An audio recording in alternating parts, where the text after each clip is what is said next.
warahmatullahi wabarakatuh. Jumpa lagi dengan saya Novi Maria Ulfa di channel ini. Jangan lupa subscribe, like, dan share serta tekan tombol lonceng ya. Nah, kali ini saya akan membahas bagaimana sih caranya kita bisa meningkatkan kemampuan leadership atau kepemimpinan kita di bisnis networking. Karena mau nggak mau, siap tidak siap, kita harus belajar memimpin gitu ya. Kita harus belajar menjadi seorang leader, seorang pemimpin. Karena kesuksesan di usaha networking adalah bagaimana kita bisa meningkatkan perkembangan tim mitra di jaringan kita. Nah, bagaimana caranya? Kali ini saya akan mengupas sebuah buku yang alhamdulillah buku ini adalah buku tulisan saya sendiri. Cara super cepat membangun bisnis MLM di era digital. Buku ini alhamdulillah sudah cetak 3 kali dan sudah sold. Insya Allah kita akan cetak lagi berikutnya. Buku ini alhamdulillah tidak hanya berbicara tentang digitalnya, tidak hanya berbicara tentang teknik online-nya gitu ya, tapi juga berbicara hal-hal yang dibutuhkan sebagai seorang pebisnis networker ya. Nah, di sini. Nah, kali ini saya akan bahas khusus tentang leadership, yaitu di halaman sebentar. Di halaman 179. Nah, kemampuan leadership kita itu berbanding lurus dengan pertumbuhan tim kita.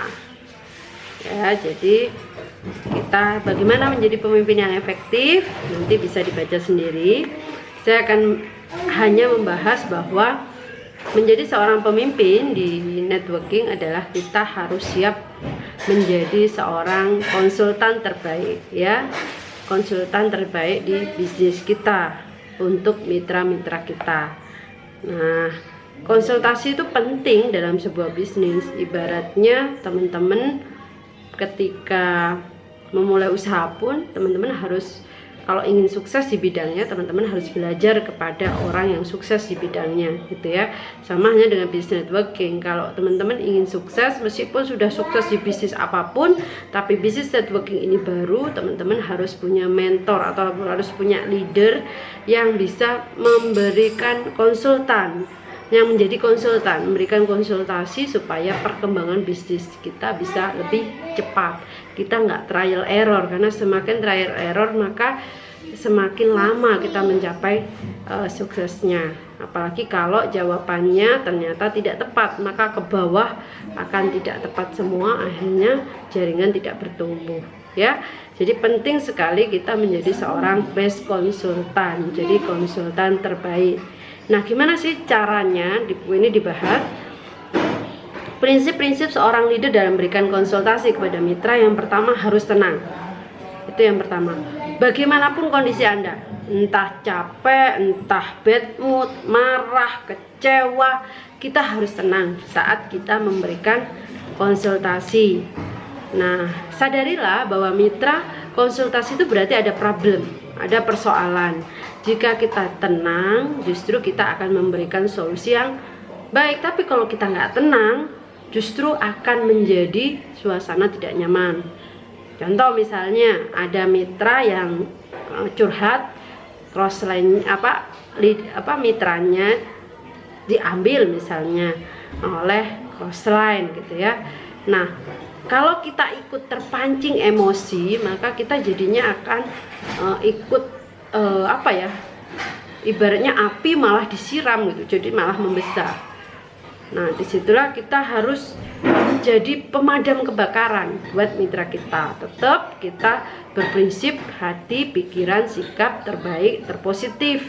Itu dulu. Jadi kita padamkan apinya, kita tenangkan, lalu tabayun ya. Jadi dicari akar permasalahannya. Siapa sih, bisa bicara dengan sesama leadernya gitu ya, leader atasnya, atau bisa juga kalau kita udah tahu permasalahannya, oh ternyata orangnya sendiri yang minta gitu ya, mitranya, berarti mungkin buat evaluasi, ini pembelajaran buat kita, sampaikan ke mitra, pembelajaran buat kita bahwa kita harus memberikan perhatian, karena bisa jadi kita yang kurang perhatian. Jadi pokoknya jadi pemadam kebakaran lah, kita nggak panas akhirnya marah-marah gitu, hanya suudon gitu ya, padahal leader-leader atasnya yang crossline tuh nggak tahu kan gitu ya, karena udah nggak ngelihat yang bawah gitu. Tapi karena kita suudon, nah jadinya nggak enak gitu ya buat perkembangan timnya. Akhirnya mitranya yang nggak kuat mentalnya, hanya berpikir males lah ya, leadernya udah ngomporin gitu ya, dianya nggak dipicu hati, pikiran, sikapnya yang positif, akhirnya mitranya ya ternyata usaha di sini kayak gini gitu ya, baru mitra satu udah ini misalnya. Nah itu kan jadi nggak semangat. Nah, kalau nggak semangat terus keluar kan yang rugi kita sendiri. Itu kenapa pentingnya kita harus tenang, kita harus jadi pemadam kebakaran. Siap ya, itu poin yang pertama. Poin yang kedua itu kita harus sabar. Itu mungkin punya mitra yang tipenya tanya terus, kadang-kadang tanyanya sama aja gitu ya, tanyanya itu aja, curhatnya itu aja gitu ya. Fokus, sudah kita bilang fokus pada tujuan gitu, tapi yang diomong kendalanya aja. Nah disinilah perlunya kita kesabaran gitu ya. Kita tidak bisa gitu ya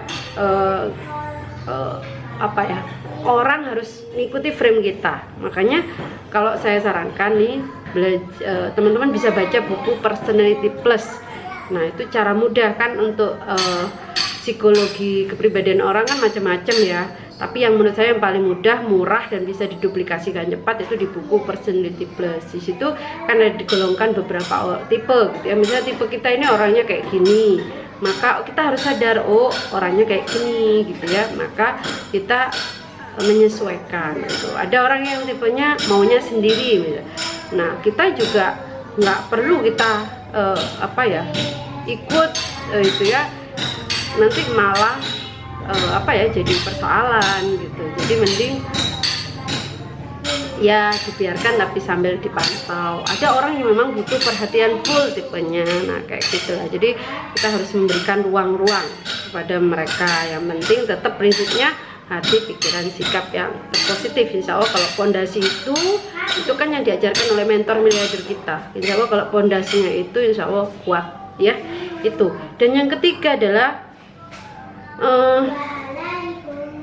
jangan selalu menjawab pertanyaan, tapi berikan alternatif jawaban. Nah ini kadang ada ya leader itu yang jengkel itu, Mbak Novi saya nanya kok nggak dikasih jawaban, tapi disuruh menjawab sendiri gitu. Nah ada beberapa yang memang mungkin tipe-tipe leader sudah punya pasukan besar gitu ya. Nah kadang kita kembalikan lah, menurut kamu gimana, kayak gitu. Jadi karena kita bisa juga menilai gimana sih cara pandang mereka gitu kan. Kalau memang udah bagus ya udah teruskan. Nah kayak gitu teman-teman. Tapi ada beberapa yang memang kita butuh membantu gitu ya, mengarahkan gitu. Seperti anak gitu, seperti anak bayi itu kita harus tuntun gitu. Tapi ada kalanya kita memberikan alternatif pilihan yang mungkin dia bisa pilih sendiri ya, kayak gitu. Nah di sini juga dibahas gitu ya, karena ini kan sebenarnya bukan bisnis leader, ini kan bisnis mereka sendiri ya, bukan bisnis mitra. Itu kenapa beberapa itu kita berikan seperti itu alternatif jawaban. Terus yang keempat adalah bersikap profesional. Nah artinya apa? Kita sebagai leader itu harus netral dalam memberikan konsultasi. Sikapnya kita empati bukan simpati. Jika mendapat persoalan sesama mitra nih bersinggungan, berusaha di tengah tanpa berusaha kita memihak salah satu. Intinya pokoknya selalu melihat positif gitu ya. Nah kadang-kadang nih kita udah merasa di tengah gitu ya, Tapi mungkin ada aja yang berpendapat ini condong ke sini gitu ya, menganaktirikan. Nah itu hati-hati, kita harus buang. Karena apa? Suatu saat kita juga akan jadi leader.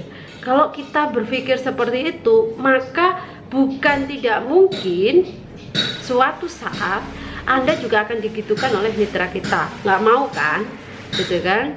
Oleh wong kita yang positif saja gesekan itu ada gitu, apalagi kita yang negatif terduplikasi ke bawah. Karena duplikasi itu tidak hanya yang kita ajarkan, tetapi nggak kita ajarkan pun bisa terduplikasi ke bawah. Itu bahayanya gitu ya.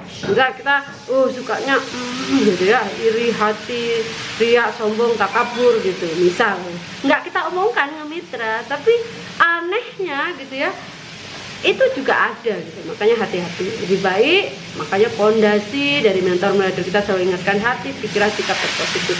Insya Allah tim kita akan berkembang dengan suasana yang positif, suasana yang nyaman. Insya Allah akan lebih berkembang lagi, lebih besar lagi dengan pondasi yang kuat, dengan suasana yang kita nyaman di dalamnya, kerja enak gitu ya, semua saling support, semua saling mendukung dengan suasana yang positif, dengan nilai-nilai spiritual. Insya Allah lebih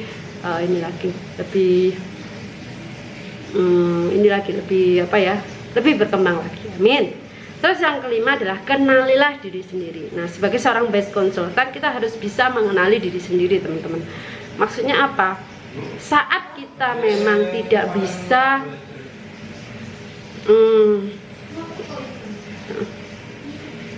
saat kita tidak bisa memberikan konsultasi, mungkin kita berada di tahap yang bad mood misalnya, atau kita lagi ada persoalan dengan keluarga gitu. Tiba-tiba ada mitra kita muncul konsultasi, kita lagi nggak siap tuh memberikan konsultasi. Nah sebaiknya teman-teman langsung bukan mengkat ya, tapi langsung menyampaikan dengan baik-baik, maaf saya lagi kondisi tidak lagi kondisi fit, saya terima masukannya, pas saya terima ininya konsultasinya nanti saya jawab ya gitu. Kalau memang butuh cepet, nah nanti bisa kita ini yang memang lagi nggak mood bisa minta bantuan kepada leader atas kita. Bu, misalnya maaf saya lagi kondisi nggak enak, ini mitra saya lagi ada persoalan dengan ini, tolong bantu. Nah itu jadi enaknya kalau kita punya leader banyak, kita bisa saling bantu gitu ya. Yang penting komunikasi. Kalau nggak komunikasi kan leader nggak tahu apa yang harus dilakukan. Dan yakinlah nggak ada leader atas tuh yang memberikan konsultasi yang menjerumuskan atau konsultasi yang membuat mitra itu nggak semangat, itu nggak ada. Semua leader inginnya mitranya sukses. Nah kayak gitu, jadi bisa minta tolong atas-atasnya kayak gitu ya. Kalau memang kita mau jawab sendiri ya pastikan kita harus bisa membedakan gitu, mana ini persoalan keluarga kita sisihkan gitu ya, ini persoalan mitra pekerjaan, mereka butuh diberikan jawaban terbaik atas konsultasinya. Insya Allah jika itu bisa kita lakukan, kita bersama-sama belajar. Saya sendiri juga masih belajar ya, menjadi seorang konsultan terbaik dengan hati, pondasi hati, pikiran, sikap terbaik dari mentor leader kita. Insya Allah mitra kita akan berkembang, berkah, berlimpah. Kita punya tim yang kuat, yang menyebar kemana-mana. Insya Allah kita bisa makin sukses, sehat, kaya, berkah. Amin, amin ya rabbal alamin. Terima kasih dari saya, semoga bermanfaat.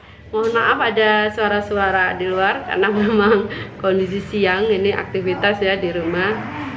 Jangan lupa like, subscribe, komen, share, tekan tombol lonceng untuk video-video terbaru. Terima kasih dari saya. Wassalamualaikum warahmatullahi wabarakatuh. Salam miliarder, sukses, sehat, kaya, berkah. Allahu Akbar.